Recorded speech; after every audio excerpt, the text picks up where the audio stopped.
Hyderabad వనస్థలీపురంలో Cherukuri groups chairman Cherukuri Ramarao అనారోగ్యంతో మృతి చెందారు.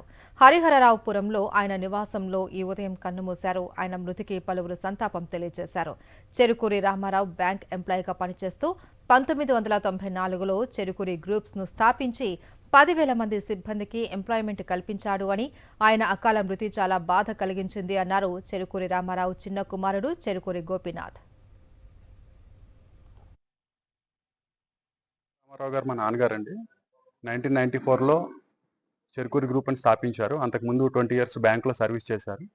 ఈ 30 ఇయర్స్ అయిపోయింది ఈ కంపెనీ పెట్టి కూడా. ఈరోజు మార్నింగ్ ఆయన కాలం చేశారు. ఆయన ఎంతో మందికి ఉద్యోగాలు ఇప్పించారు. 10,000 మంది కస్టమర్స్కి ఈరోజు మనం సర్వీసెస్ ఇస్తున్నాము. ఆయన లేకపోవడం, ఆయన ఒక వ్యక్తిగా స్టార్ట్ అయ్యి పెద్ద ఇన్స్టిట్యూషన్ స్థాపించారు. 2,000 కోట్ల టర్న్ ఓవర్ ఉన్న కంపెనీగా దీన్ని తీర్చిదిద్దారు. ఆయన చనిపోవడం మాకు చాలా బాధగా ఉంది.